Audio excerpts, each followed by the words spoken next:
তোমরা কি মন্ত্রী হতে? তোমরা কি টক শোতে এসে কথা বলতে পারতে? তোমরা কি হিসাবের মধ্যে ছিলে? হ্যাঁ, তোমরা কি সরকার পতনের জন্য গিয়েছিলে? আমরা সরকারকে ঘৃণা করেছি। আমরা বারবার নিজেদের আমাদের ছেলেরা হাজার হাজার ছেলে পরীক্ষা দিতে পারে নাই। শিবিরের মতো ছাত্রলীগের মধ্যে ঢুকে সকাল বেকার শিবির ধরো, ধরে ধরে জবাই করো, এই কথা বলার পরে পরে যখন পতন হয়ে গেল, আমি ছাত্র শিবিরের প্রেসিডেন্ট, আমি ছাত্র শিবিরের সেক্রেটারি, এই যে মুনাফিক ছাত্র দল করে কোটি কোটি টাকা খরচ করে তাদেরকে র্যাব, তাদেরকে দেয় আর্মি, সাধারণ পাহারা দেয়, আর তারা বৈষম্যের কথা বলে। ওই শ্রমিকদের কি হয়েছে? আমার এখনো প্রায় অনেক আহত, তারা এখনো কাটছে হাসপাতালের বিছানায়, তারা এখনো সুস্থ হতে পারেনি, তাদের কোনো ই নাই। তারপরে আমার শহীদরা মারা শহীদ হচ্ছে, তাদের পরিবার প্রতি খেয়াল এখনো পরিপূর্ণভাবে করেনি। না করে তারা বড় বড় লেকচার মানে বিএনপির বিরুদ্ধে বলবে, অবশ্যই আমাদের গায়ে লাগে এটা। আমরা ইলেকট্রিক শক খেয়েছি, দিনের পর দিন আমরা রিমান্ডে গেছি, টর্চার হয়েছে, আমরা জেলে গেছি, আমরা না খেতে গেছি, আমরা বাড়ি ছাড়া হয়েছে, আমরা বউ বাচ্চাটা দেখা করতে পারিনি। আমি বলে তো হয়ে গেল, আমি বলেছি এটা আমি বলবো, আমি বলেছি এটা আমি বলতেই থাকবো। আমার সামনে যদি কেউ বলে সত্যি সত্যি মানুষ যদি এই কাজটা করে, তার দায়ী কেন বলবে? এটা এবার অধিকার তাদের আছে? আওয়ামী লীগের সাথে তুমি এত কথা বলো, আওয়ামী লীগের সাথে আমাদের তুলনা করার কোন সুযোগ আছে? আওয়ামী লীগ 1500 মানুষকে হত্যা করে 30,000 মানুষকে আহত করেছে, আর আমরা নির্যাতিত হয়েছে। আমার ইলিয়াস আলী, হুমায়ুন ভাই, সৌদি আলম হারিয়ে গেছে, শত শত মানুষের মধ্যে হারিয়ে গেছে, আর আমাদের সাথে আওয়ামী লীগের সাথে আমাদের তুলনা করে তারপর তার প্রতিবাদ করলে নিজের গায়ে পড়ে নিয়ে কথা বলবে? এত সাহস, এত কথা বলবে? যারা স্বাধীনতা যুদ্ধকে স্বীকার করে, অস্বীকার করে, এখনো স্মৃতিশোধ যায় না। ওদের আমির কি বলেছে? আমরা মুক্তিতে অংশগ্রহণ করিনি, আমরা এক পাকিস্তান রাখতে চেয়েছিলাম, এটা বিষয় না। এত বড় কথা! এক পাকিস্তান রাখা মানে রাজাকার, জামা, রাজাকার, আল বদর, আল শামস, শান্তি কামড়ে সৃষ্টি করে আমাদের মা বোনদের পাকিস্তানের তুলে দেওয়া, ধ্বংসযজ্ঞ সবকিছু দায়ী তারা নিজেরা স্বীকার করে, আর তারা বিএনপির দিকে আঙ্গুল তুলে কথা বলে। হ্যাঁ, তারপরে আমাদের মেনে নিতে হবে এটা। আর বিএনপি অনেক কর্মী আসতেছে, দেখেন না দিন আসতেছে। আজকে যে চরমানে বলতো জামাত, ওরা ওরা মুসলমানই না, ওরা ওরা ওরা বেঈমান বলতো, কাফের বলতো। আজকে যে কোনো একটা স্বার্থের টানে হয়তো জামাত ওইগুলো আসে না, ওই ভিডিওগুলি আসে না। চরমানে তো আমেরিকার সাথেই ছিল। ওই বরিশালে যদি হাত টাকা ভেঙে না দিত, মেরে যদি রক্তাক্ত না করতো, মুখমণ্ডল রক্তাক্ত না করতো, তাহলে কি তারা আমেরিকার সাথে চলে আসতো? আসতো না। আর এই যে যারা এই সমস্ত ছেলেরা তো ছিল ছাত্রলীগের সাথে, এরা কোনো পর্যায়ে নেতা ছিল না। একটা ইউনিয়নের একটা একটা বিশ্ববিদ্যালয় কমিটির হল কমিটির তার সদস্য ছিল না। হ্যাঁ, একটা আন্দোলন, বৈষম্য আন্দোলন করতে গিয়েছে, আমরা সমর্থন জানিয়েছি, তাদেরকে আমরা ধন্যবাদ জানিয়েছি। তারা যতখানি পাওয়ার না তার আমাদের বলে কি, আপনারা বের হয়েছেন এখন কথা, আমরা তো বের হতাম আজকের কারণ 9 বছর লেগেছিল এরশাদ করতে, 24 বছর লেগেছিল দেশকে পাকিস্তানের হাতে উদ্ধার করতে। এখানে আমাদের 16 বছর লেগেছে, না 8 বছর লাগতো, যেতে তো হতোই। তোমরা কি মন্ত্রী হতে? তোমরা কি টক শোতে এসে কথা বলতে পারতে? তোমরা কি হিসাবের মধ্যে ছিলে? হ্যাঁ, তোমরা কি সরকার পতনের জন্য গিয়েছিলে? আমরা সরকারকে ঘৃণা করেছি। আমরা বারবার নিজেদের আমাদের ছেলেরা হাজার হাজার ছেলে পরীক্ষা দিতে পারে নাই। শিবিরের মতো ছাত্রলীগের মধ্যে ঢুকে সকাল বেকার শিবির ধরো, ধরে ধরে জবাই করো, এই কথা বলার পরে পরে যখন পতন হয়ে গেল, আমি ছাত্র শিবিরের প্রেসিডেন্ট, আমি ছাত্র শিবিরের সেক্রেটারি, এই যে মুনাফিক ছাত্র দল করে নাই। কত ছেলে পরীক্ষা দিতে পারে, লেখাপড়া শেষ হয়ে গেছে, শিক্ষা শেষ হয়ে গেছে, তা আমরা সাহায্য করি নাই। জেলখানায় গিয়েছি, আবার বের হয়ে আমরা আমরা সরকারের বিরুদ্ধে কথা বলেছি। আর যারা মায়ের করে ঘুমিয়েছিল, শান্তিতে বসবাস করেছে, 18 সালের নির্বাচন রাতের বেলা হয়তো এরা প্রতিবাদ করেনি, 24 সালের নির্বাচন হয়েছে একতরফা হবে, ওরা মিছিল করেনি।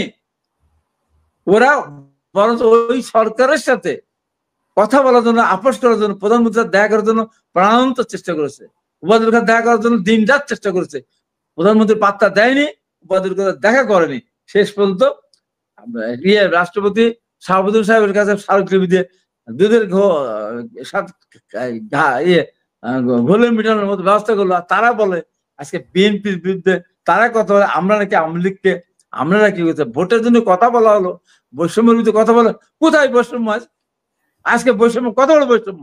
এই যে বাচ্চারা, শিশু বাচ্চা কোলে থেকে মারা শহীদ হলো, রিক্সাওয়ালা, শ্রমিকওয়ালা, আমি বাসের ড্রাইভার, হেল্পার, বাসের লেগুনার ড্রাইভার, এই যে শত শত মারা গেল, তারা কোথায়?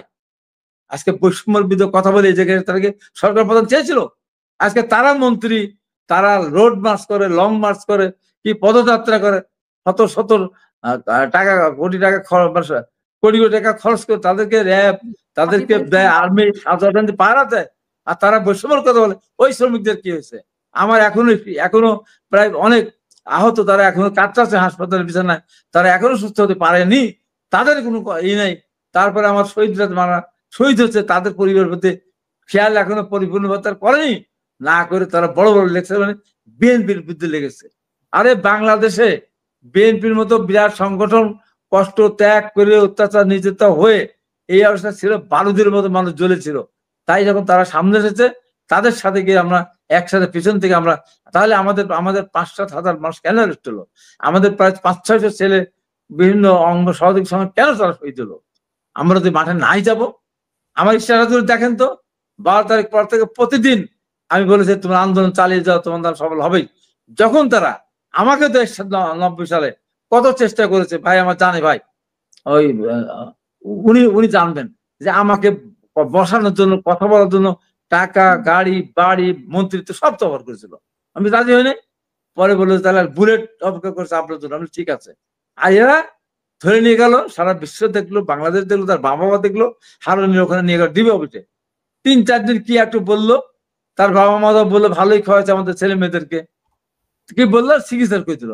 আমি তোমাদের আঙুল কেটে দিতে হারুন, তোমাদেরকে মেরে ফেলতে পারতো হারুন, আমাকে তো গুম করে ফেলতে হতো, 12 লাখ বানাতে হতো। আমি তো রাজি হই না। তোমরা কেন সিগনেচার করলে? এই যে শহীদ হলো তাদের রক্তের সাথে কাছে কি জবাব দিতে? তোমরা সিগনেচার করলে থাকতে, আমরা সিগনেচার করবো না, আঙুল কেটে নেন, মেরে ফেলেন, কই ওদের জীবনের মূল্য নাই? আজকে তারা গিয়ে আমাদেরকে হুমকি দেয়, নির্বাচন করতে দেবো না, নির্বাচন হবে না, আগে নির্বাচন হতে হবে, আগে এই সিস্টেম চালু, ওই সিস্টেম, কত এগুলি ছিল। আন্দোলন সঙ্গে বলেছিল যে আন্দোলন শেষ হলে আমরা মন্ত্রীর পদমর্যাদায় আমরা উপদেষ্টা হব, আমরা শত না, আমাদের কাছে লক্ষ লক্ষ টাকা চেক দিবে, কোটি কোটি টাকা চেক পাওয়া যাবে আমাদের কাছে, এগুলো বলেছিল তারা। আমরা রাজনৈতিক দল গঠন করবো বলেছিল তারা, আমরা পিয়ার সিস্টেম চালু বলেছিল তারা। এই যে সমস্ত অবান্তর জিনিসগুলো নিয়ে এসে আজকে বিরুদ্ধে কথা বলে। আর আমি সবার উদ্দেশ্যে বলেছি, যারা বলবে তাদের কথা বলেছি। আমি না বলছি জামাতের কথা, না বলছি এনসিপির কথা, না বলছি চরমনের কথা। এখানে আমার কি, এখানে তাদের কি? যে বলবে অবশ্যই আমাদের গায়ে লাগে এটা।